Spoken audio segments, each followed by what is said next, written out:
حضرت لوط علیہ السلام حضرت ابراہیم علیہ السلام کے برادر زادہ ہیں۔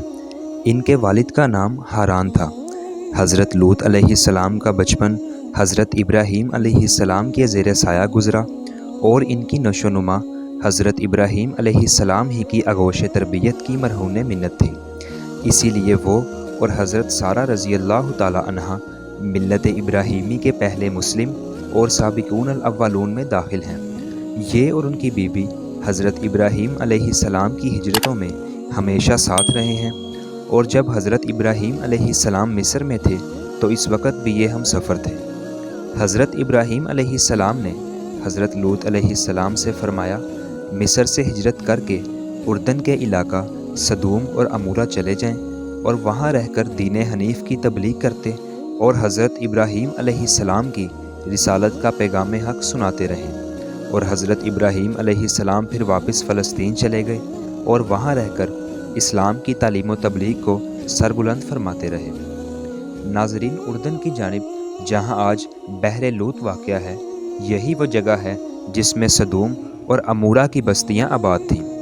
حضرت لوط علیہ السلام نے جب سدوم میں آ کر قیام کیا تو دیکھا کہ یہاں کے باشندے فواحش اور مصیبتوں میں اس قدر مبتلا ہیں کہ الامان الحفیظ، دنیا کی کوئی برائی ایسی نہیں تھی جو ان میں موجود نہ ہو، اور دنیا کی کوئی خوبی ایسی نہیں تھی جو ان میں نہ پائی جاتی ہو۔ دنیا کی سرکش، متمرد اور بد اخلاقی و بد اتوار اقوام کے دوسرے عیوب و فواحش کے علاوہ یہ قوم ایک خبیث عمل کی موجہ تھی، یعنی اپنی نفسانی خواہشات کو پورا کرنے کے لیے وہ عورتوں کی بجائے مرد لڑکوں سے اختلاط رکھتے تھے۔ دنیا کی قوموں میں اس عمل کا اس وقت تک قطعاً کوئی رواج نہ تھا، بلکہ کتوں میں بھی یہ خباثت نہ تھی۔ یہی بدبخت قوم ہے جس نے اس ناپاک عمل کی ایجاد کی۔ اس عمل کا نام لواوت مشہور ہے، اور اس سے بھی زیادہ شرارت، خباثت اور بے حیائی یہ تھی کہ وہ اپنی اس بد کرداری کو عیب نہیں سمجھتے تھے اور علل اعلان فخر و مباحات کے ساتھ اس کو کرتے رہتے تھے۔ اہل سدوم کی یہ بھی عادت تھی کہ وہ باہر سے آنے والے تاجروں اور سوداگروں کے مال کو ایک نئے اور اچھوتے انداز سے لوٹ لیا کرتے تھے۔ ان کا یہ طریقہ تھا کہ جب کوئی سوداگر باہر سے آ کر سدوم میں مقیم ہوتا تو اس کے مال کو دیکھنے کے بہانے سے ہر شخص تھوڑی تھوڑی چیزیں اٹھاتا اور لے کر چل دیتا، اور تاجر بیچارہ حیران و پریشان ہو کر رہ جاتا۔ اب اگر اس نے اپنے ضیاع مال کا شکوہ کیا اور رونے دھونے لگا تو ان لٹیروں میں سے ایک آتا اور لوٹی ہوئی دو ایک چیزیں دکھلا کر کہنے لگتا، بھائی میں تو یہ لے گیا تھا، یہ لو یہ تمہاری چیز موجود ہے۔ وہ رنجیدہ آواز میں کہتا، میں اس کو لے کر کیا کروں گا؟ جہاں میرا سارا مال لٹ گیا وہاں یہ بھی صحیح، جا تو اسے اپنے پاس ہی رکھ۔ جب یہ معاملہ ختم ہو جاتا تو اب دوسرا آتا اور وہ بھی اسی طرح کوئی معمولی سی چیز دکھا کر وہی کہتا جو پہلے نے کہا تھا، اور سوداگر رنج و غم اور غصہ میں اس سے بھی پہلی بات کہہ کر لوٹا دیتا۔ اسی طرح سب اس کا مال ہضم کر جاتے اور سوداگر کو لوٹ کھسوٹ کر بھگا دیتے۔ حضرت ابراہیم علیہ السلام اور حضرت سارہ رضی اللہ تعالی عنہا نے ایک مرتبہ حضرت لوط علیہ السلام کی عافیت و خیر معلوم کرنے کے لیے اپنے خانہ زاد الیارث دمشقی کو سدوم بھیجا۔ یہ جب بستی کے قریب پہنچا تو اجنبی سمجھ کر ایک سدومی نے اس کے سر پر پتھر کھینچ مارا۔ الیارث کے سر سے خون جاری ہو گیا۔ تب آگے بڑھ کر سدومی کہنے لگا کہ میرے پتھر کی وجہ سے تیرا سر سرخ ہوا ہے، لہٰذا مجھے اس کا معاوضہ ادا کر، اور اس مطالبہ کے لیے کھینچتا ہوا سدوم کی عدالت میں لے گیا۔ حاکم سدوم نے مدعی کا بیان سن کر کہا، بے شک الیارث کو سدومی کے پتھر مارنے کی اجرت دینی چاہیے۔ الیارث یہ سن کر غصہ میں آ گیا اور ایک پتھر اٹھا کر حاکم کے سر پر دے مارا اور کہنے لگا، میرے پتھر مارنے کی جو اجرت ہے وہ تو اس سدومی کو دے دینا، اور یہ کہہ کر وہاں سے بھاگ گیا۔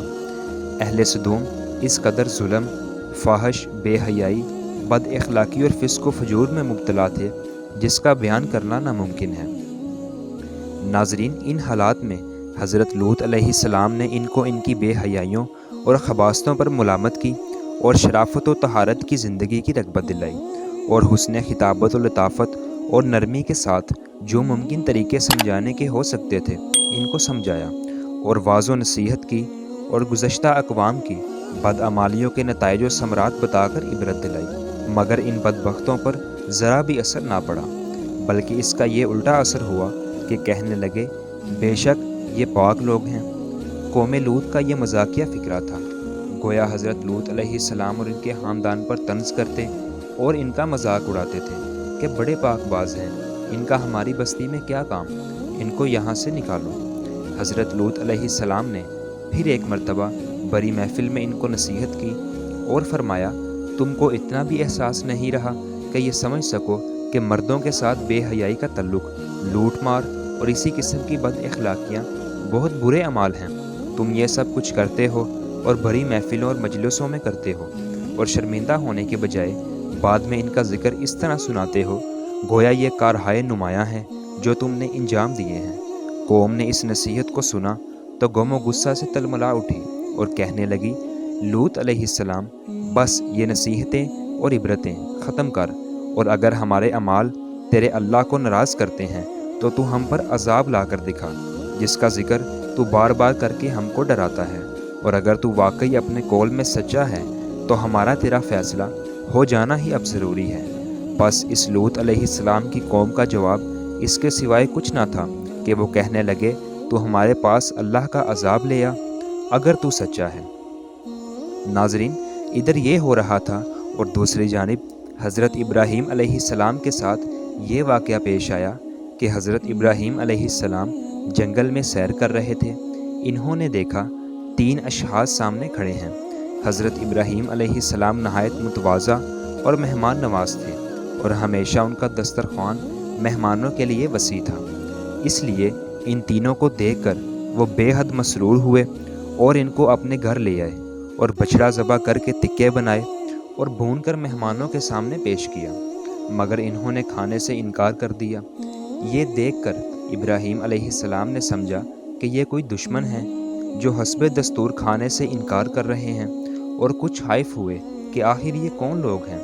مہمانوں نے جب حضرت ابراہیم علیہ السلام کا اضطراب دیکھا تو ان سے ہنس کر کہا کہ آپ گھبرائیں نہیں، ہم اللہ کے فرشتے ہیں اور قوم لوط علیہ السلام کی تباہی کے لیے بھیجے گئے ہیں، اس لیے سدوم جا رہے ہیں۔ جب حضرت ابراہیم علیہ السلام کو اطمینان ہو گیا کہ یہ دشمن نہیں ہیں بلکہ ملائکۃ اللہ ہیں، تو اب ان کی رقت قلب، جذبہ ہمدردی اور محبت و شفقت کی فراوانی غالب آئی، اور انہوں نے قوم لوط علیہ السلام کی جانب سے جھگڑنا شروع کر دیا اور فرمانے لگے کہ تم اس قوم کو کیسے برباد کرنے جا رہے ہو جس میں لوط علیہ السلام جیسا اللہ کا برگزیدہ نبی موجود ہے، اور وہ میرا برادر زادہ بھی ہے اور ملت حنیف کا پیرو بھی۔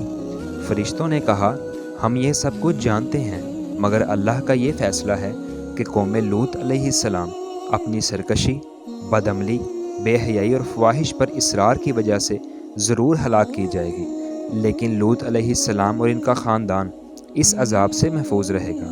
البتہ لوط علیہ السلام کی بیوی قوم کی حمایت اور ان کی بدعمالیوں اور بدعقیدگیوں میں شرکت کی وجہ سے قوم لوط علیہ السلام ہی کے ساتھ عذاب پائے گی۔ غرض حضرت لوط علیہ السلام کے ابلاغ حق، امر بالمعروف اور نہی عن المنکر کا قوم پر ذرا بھی اثر نہ ہوا، اور وہ اپنی بد اخلاقیوں پر اسی طرح قائم رہی۔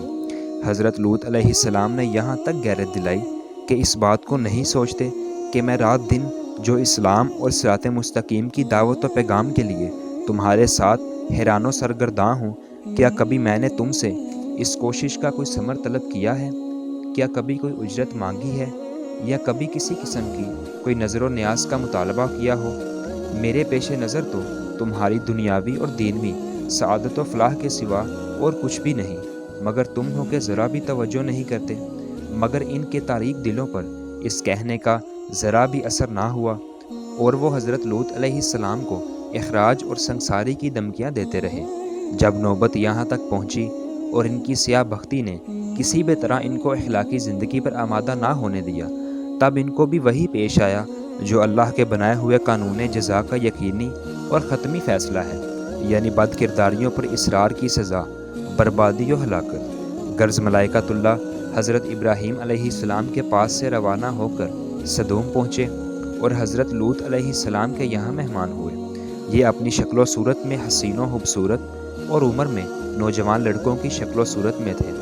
حضرت لوط علیہ السلام نے ان مہمانوں کو دیکھا تو گھبرا گئے کہ بدبخت قوم میرے ان مہمانوں کے ساتھ کیا معاملہ کرے گی، کیونکہ ابھی تک ان کو یہ نہیں بتایا گیا تھا کہ وہ اللہ کے پاک فرشتے ہیں۔ ابھی حضرت لوط علیہ السلام اسی حیث و بیس میں تھے کہ قوم کو خبر لگ گئی اور حضرت لوط علیہ السلام کے مکان پر چڑھ آئے اور مطالبہ کرنے لگے کہ تم ان کو ہمارے حوالے کرو۔